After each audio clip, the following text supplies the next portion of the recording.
I'm the grandson of a Baptist preacher. It's going to look like a hymn book, but I need my notes. Amen. So, today, we need to give some thanks before we start. First, Judge McGee, thank you for bringing people together and working to get the agreement on it. And thank you to every leader here today who participated. Right? You really show us that we're all connected. It's a great lesson at COVID.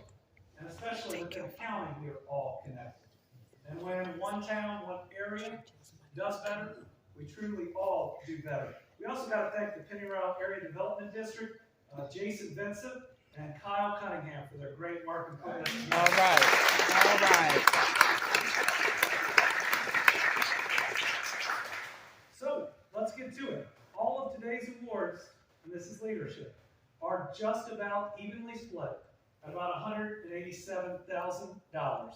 Actually, I think there's $1 difference total in the projects.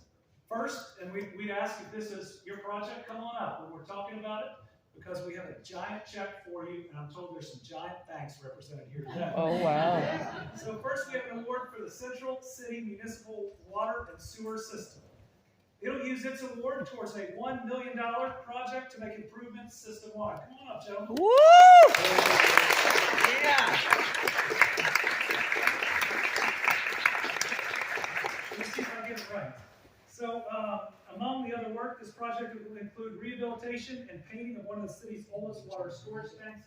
That's critical for maintenance, as well as the demolition of the Stringtown Road elevated water tank. These upgrades and others will ensure the vital utility remains safe and reliable for years to come. So I think we've got Administrator David Rhodes, City Attorney Dennis Winters, Central City Convention Center Director Tammy Piper, anybody else who's a part of this would like to accept this check. Let's do it. Here we go. All right.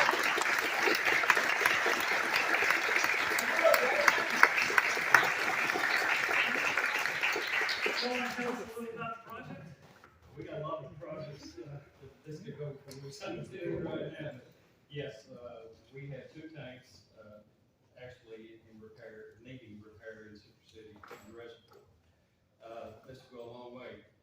We actually provide water to the entire county, except for the city of Greenville.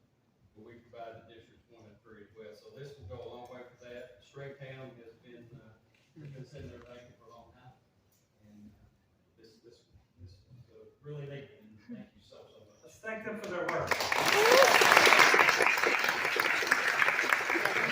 That's a big check.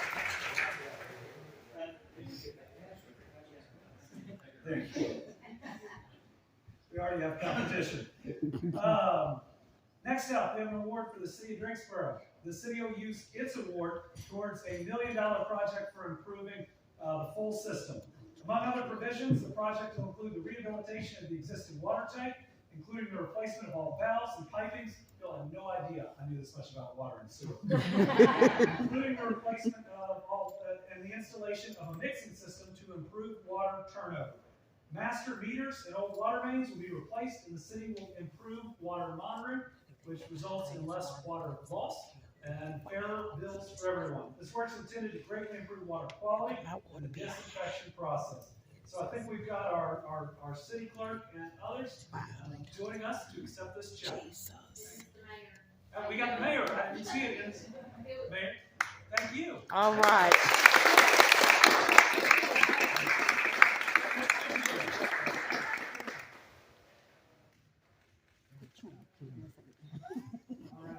Tell us a little bit about the project. Well, as you said, it's one of the water law, and those projects wouldn't have gotten done without this money.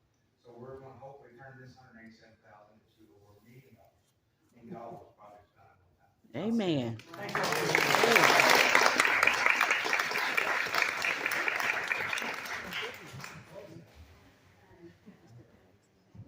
Memorized all. There you go. Next, we have an award for the Greenville Utilities Commission. It'll use an award for critically important project replacing lead and copper service lines throughout the system.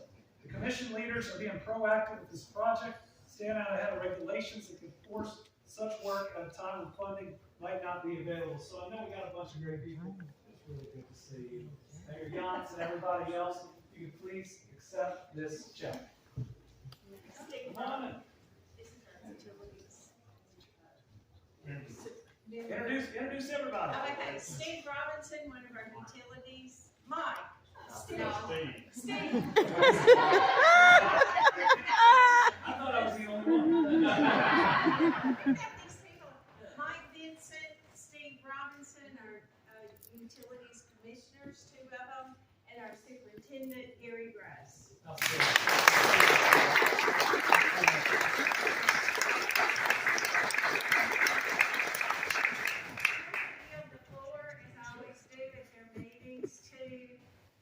Superintendent to tell us what we're going to do with this money. We're going to replace.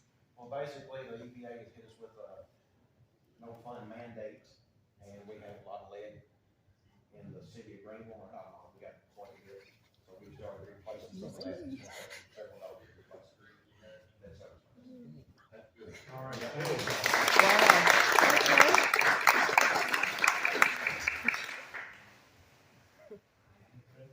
You know, we got some federal monies related to lead pipes, gentlemen. If we can help further, let's make sure we talk about that. Thank you, man.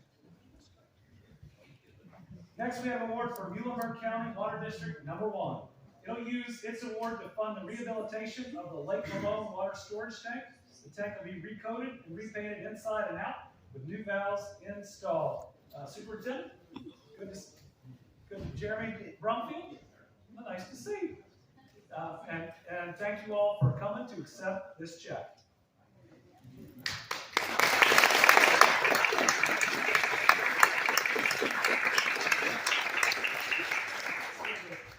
Since we don't fund Lake Malone tank rehabilitation project, anything, you know, to help the part of infrastructure nowadays, big help.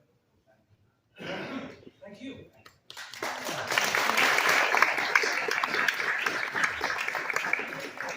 All right, we're still going. Next, we have an award for Muhlenberg County Water District number 3. It'll use its award to rehabilitate a water tank and install a mixing system to improve water turnover. In addition, a new booster pumping station will be installed at the intersection. Okay, you gotta help me. We're at the intersection of Mount Pisa, Big, okay, and Baker Road. Big Ski. All right, that'll improve water pressure for 25 customers in the area. Thank you all for accepting this check. All right.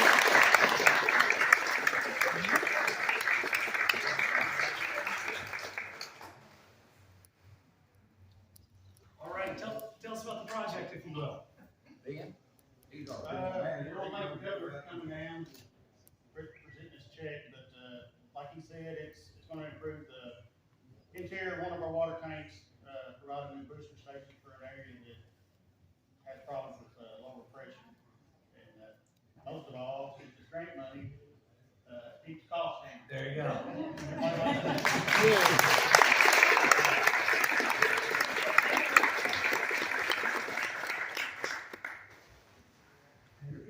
If I can, before moving to the last one, let me just say to the leadership in and around Bremen, thank you. Thank you for how hard you worked. I'm proud to say by the end of the month that almost every county but Graves County will have completed debris removal. That's a pretty exciting step.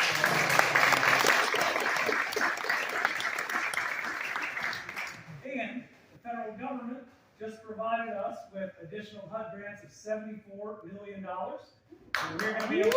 All right. They just announced it yesterday. They didn't tell us what it was when they asked us to be on the call. So if the question is how we can use it or when we get it, I'm not sure. But we know we're getting those dollars, and it is specifically for those that have been hit by these tornado events. Finally, we have an award for the city of Powderly. The city will use its award to fund the rehabilitation of its lift station. This work aims to reduce clogging and other problems associated with the lift station, and improving overall system performance. Joy, thank you for being here to help accept this check. Thank you.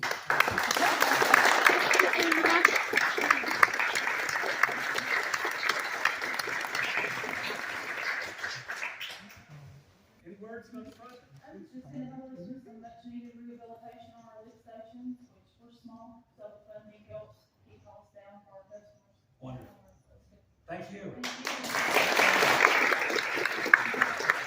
didn't even know about that program. So I want to end today, if I can, with a message of hope, right? This has been a good day. And despite what we've been through, I think we have a lot of good days in front of us. I will admit the challenges we've been through are pretty heavy, aren't they? I mean, 2 years of a pandemic that's taken 14,000 lives is hard.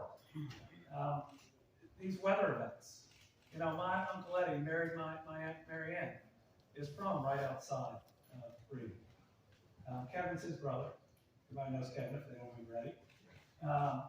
And he lost 2 of his first cousins in that. And for everybody in this community, I know you probably know and miss someone that we lost in those events.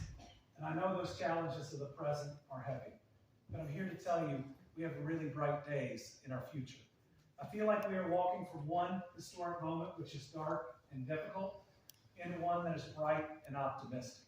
Because we have shown this world what we can do, not just in our response to these, but what we've been able to do while dealing with them.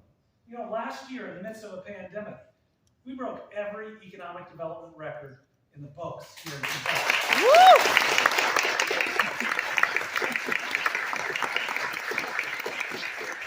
On an average year, we created about $5 billion in new private sector investment. I think on a record year, we created about $7 billion. Last year, $11.2 billion. Wow.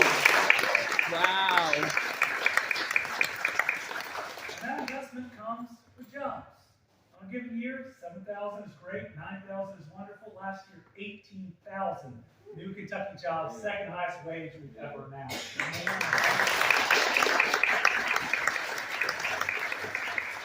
And just think about who's picking us, because this is us. You know, that blue oval SK battery park, which is going to make us the electric vehicle battery capital of the United States of America, that's Ford's biggest investment in their history, at nearly $6 billion.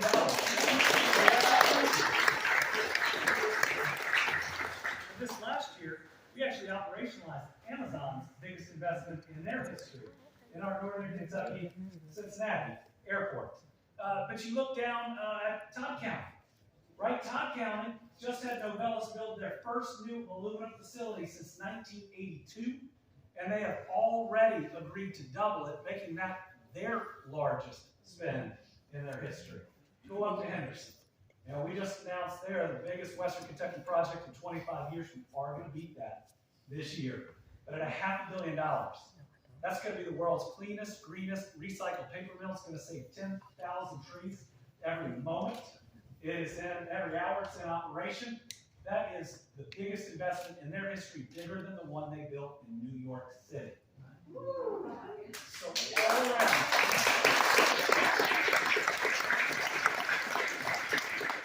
So I'm here with a hopeful message that we have arrived. Right? Never be a flyover state ever again. Never have people look down their noses at us ever again. I know what that feels like. Or as I tell people in some of these other states, that if they want to keep making fun of our accents, we're going to steal their jobs too. We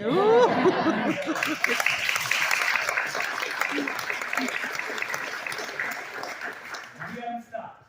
We had the best January in 5 years, $660 million new investment, 1,400 new jobs. We're about to announce what we did in February, and coming up in March is going to be dynamite too. We're turning the toughest critics around. So the #1 publication on economic development is called Site Selection Magazine. They just ranked us #1 in our region for per capita economic development. Yeah.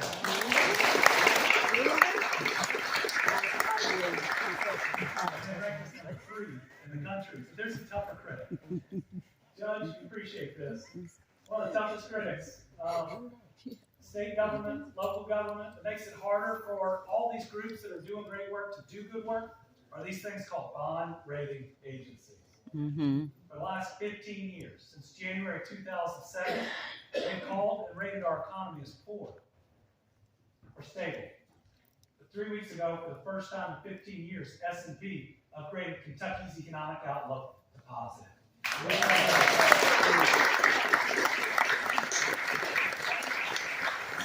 So I truly think we're moving from from a tough historic moment to a bright and an optimistic one. But I think that comes with the same amount of responsibility. You know, the great lesson of COVID is that everybody counts. And we are all connected. And we can only succeed when we are all working together and nobody is left out. This historic moment of prosperity, we got to make sure no county, no region, no neighborhood is left out of what's coming. So my commitment, Judge, is we're going to make sure Muhlenberg County, Butler County, everybody else. All right. All right.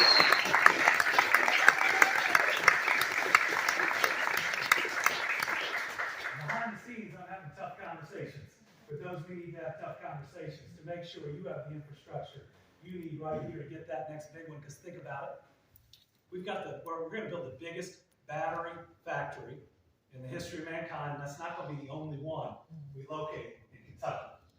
And there is no battery supply chain in the United States. So how about we locate part of that supply chain in both of these counties? Is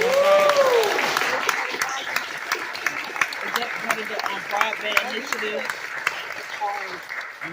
Our commitment is to you, right? This is our time when we can do good things for our families. Not worry about anybody's party, not worry about the red or the blue, not worry about moving something to the right or the left, but just to move the state forward. There you go. We got a chance, right? We got a chance to be able to look back 30 years from now and say this was the moment and we were the generations. And then we pushed everything else aside and achieved that collective dream of every Kentucky parent and grandparent, because we all share one in common, that our kids will never have to leave this state or the region they're from, because every opportunity isn't available for them. Being the dad of an 11 and a 12-year-old, I can think of no better accomplishment as governor or all of us making together for my kids and your kids and grandkids and every generation coming thereafter. There was a moment in this pandemic when we relocated a company. It wasn't the biggest one, but we relocated them from Los Angeles, not to Louisville, but to Somerset. We're the talk of every boardroom across America. Every country knows who we are and where we are, but also what we can do, and they are willing to move where the workforce is ready for them. And I know it is right here. So we got more days ahead and good days. And the reason we do is we're going to work for it. Right? It took a lot of work to get on top on economic development. It takes a lot of work to stay on top. My commitment is I'm going to keep working to invest in your public schools. That's where our workforce is.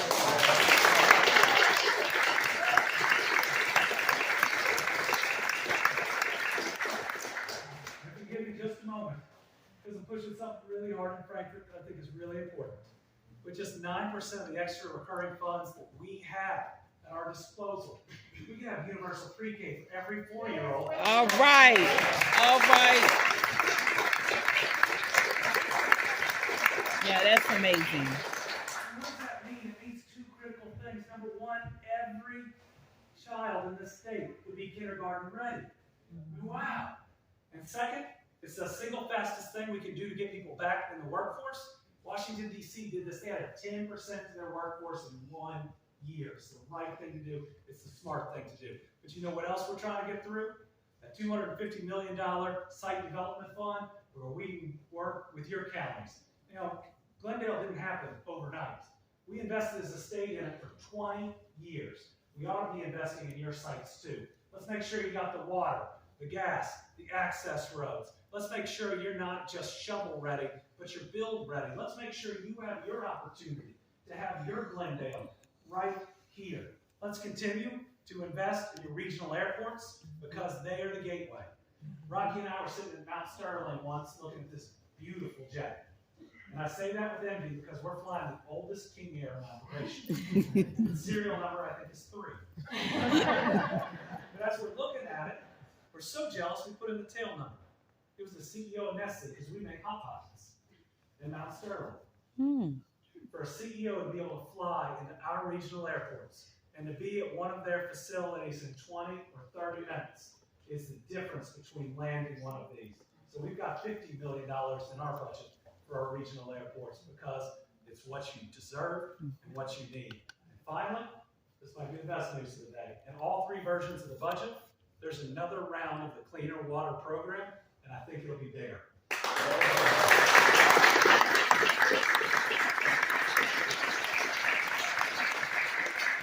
So, thank you all very much. This is a special community. You showed it to the whole world, but you show it to each other every day. I think there are bright days ahead for Muhlenberg, for Butler County, for every single county across Kentucky. And if we do this right, everybody's included, nobody's left out, and we build that world and the state that our kids deserve. Thank you all very much.